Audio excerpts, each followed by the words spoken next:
Fala, meus amigos, eu estava meditando e pensando em algumas coisas. Uma delas é a dificuldade que as pessoas têm de associar oração às suas vidas. Geralmente a oração ela é atribuída a pessoas com mais idade, com mais maturidade, com mais tempo dentro do cristianismo, dentro do evangelho.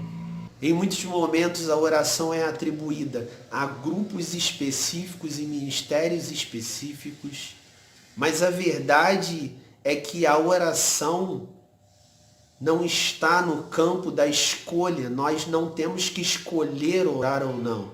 Oração é a nossa identidade, oração não está atribuída a um grupo específico e nem restrita a idades e maturidades.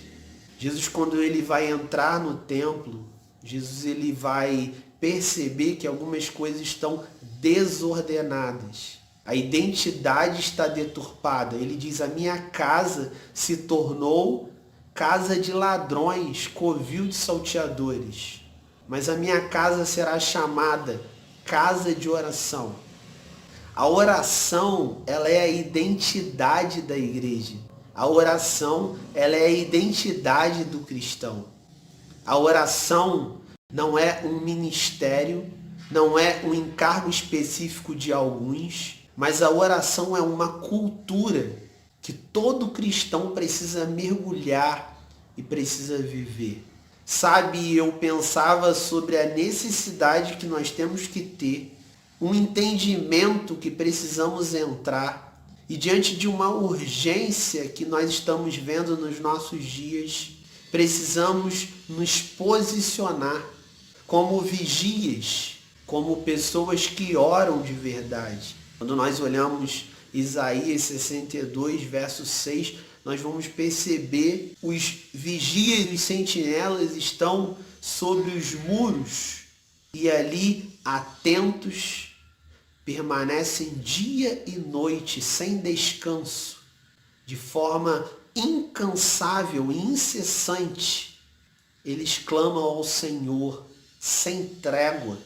Então eu percebo que nós precisamos abrir os nossos olhos e nos posicionarmos em um lugar de oração, em um lugar onde dia e noite nós estaremos conectados, percebendo os cenários, em um lugar de proteção. Muro aponta para proteção. É ali que os vigias, que os sentinelas precisam permanecer. Jesus vai falar em Marcos capítulo 13 sobre o vigiar e orar. E se você perceber os versículos, você vai ver que Jesus dá ênfase. Ele repete algumas vezes. No grego, a palavra vigiar tem a ver com permanecer acordado e alerta.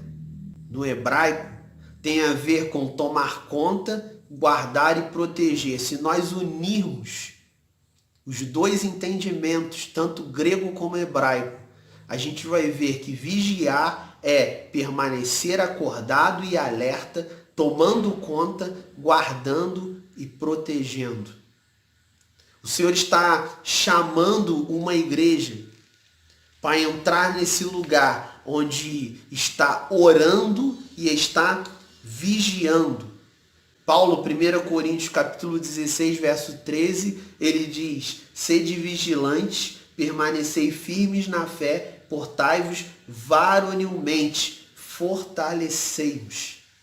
1 Tessalonicenses capítulo 5, do 2 ao 6, podemos resumir com, assim pois não durmamos como os demais, pelo contrário, vigiemos e sejamos sóbrios. Quero finalizar essa palavra dizendo que você precisa urgentemente desconstruir esse entendimento de que a oração e a vigilância elas são atribuídas a uma classe de pessoas, estão restritas aos mais maduros? Não. A oração e a vigilância é o encargo de toda a igreja, é a identidade da igreja. Quando os discípulos eles chegam a Jesus e eles chegam dizendo, os discípulos de João eles oram. Como devemos orar? Nos ensina a orar. E Jesus ele vai ensinar ali a oração. Ele começa dizendo, Pai nosso que estás nos céus, você conhece essa oração. Quero terminar essa palavra dizendo que você precisa orar e você precisa vigiar. Entrar em um lugar de devoção intensa, de atenção, não se distraindo, não perdendo a visão daquilo que realmente importa e nem perdendo o discernimento dos cenários, mas permanecendo dia e noite de forma incansável, clamando ao Senhor em todo o tempo, sem trégua. Que o Senhor venha te abençoar, que você venha discernir essa palavra. Deus te abençoe. Fica com Deus.